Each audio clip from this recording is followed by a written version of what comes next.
мына ИСУР коомдук фонду тарабынан форум өткөрүлүп жатат.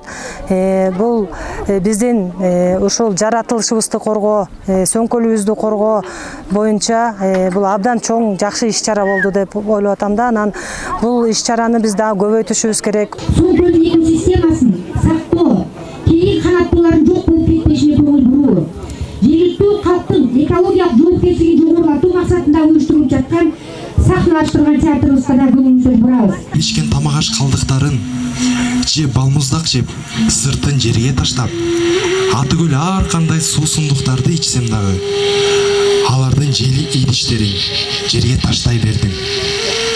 Мунун бардыгын жаратылышка зыянын келтирип жаткан экен. Акылар сүзүп кылактап, сүйкүмдү сүзүп жүрчелең.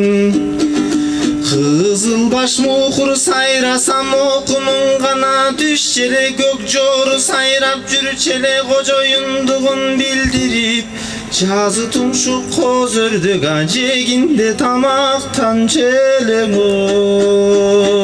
ой.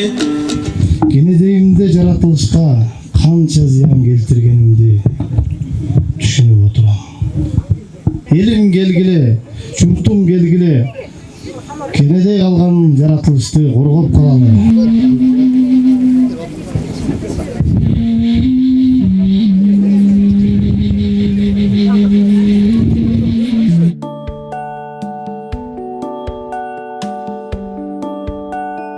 Жергиликтүү калк менен биргеликте ушу жаратылышты кантип коргойбуз, кандай кылсак, кантип биргелешсек чогуу ушул азыркы учурдун көйгөйүнөн чыгабыз деген чоң максат турат.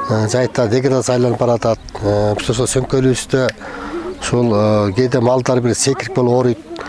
Анын кесепети ушул жайытта деградация айланып, илгерки баягы табигый дары чөптөрүн жоголуп кеткендиги. Бир нече көйгөй чагылдырылган. Ошого маани берип отуруңуздар. Сиздерден сураныч.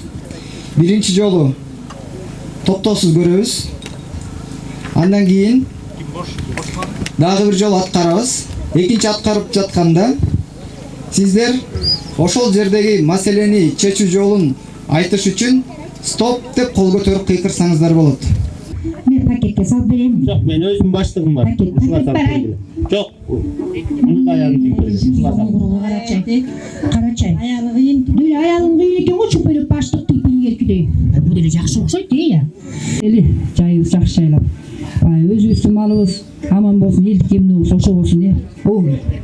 Мисалы тетиги өйдө жагын жеп, дегенде, күн жылуу кезде.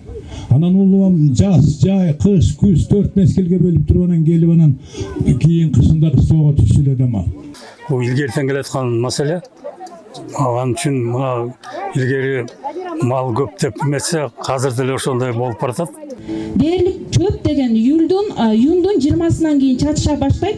Биз болсо июлдун башында барабыз. Анан малдыга тебелетип чачканга жетиштирбей жатабыз да. Жаратылышыбызды, экологиябызды, жайытыбызды тазалыгын коргоо максатында элге бир түшүндүрүү иретинде болуп өттү. Бүгүн менен бакага төр болдуң гоңе жайытым. Кыргызгаң эмес башкага кор болдуң го жайытым. Кең дүйнөң курулуп тар болдуң го жайытым. Кишигиң толгон күндөргө зар болду. Жайытты коруйлу келиңиздер, бирден таяк алып сайып коймоңуздар. Келгиле, эжекелер.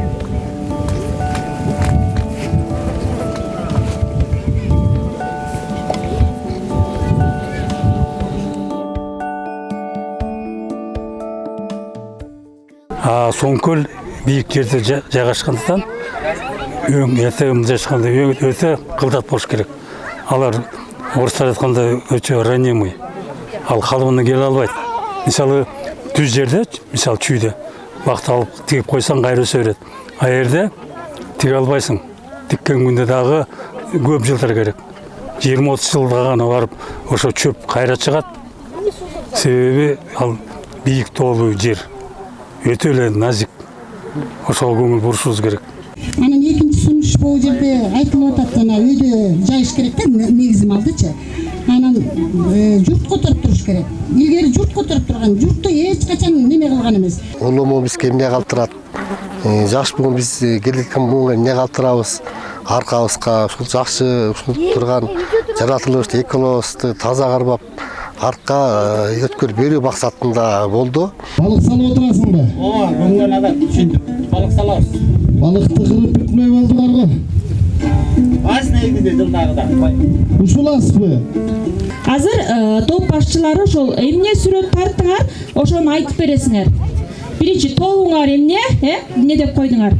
Андан кийин эмне сүрөт тарттыңар, ошону түшүндүрүп бересиңер. Топтун аты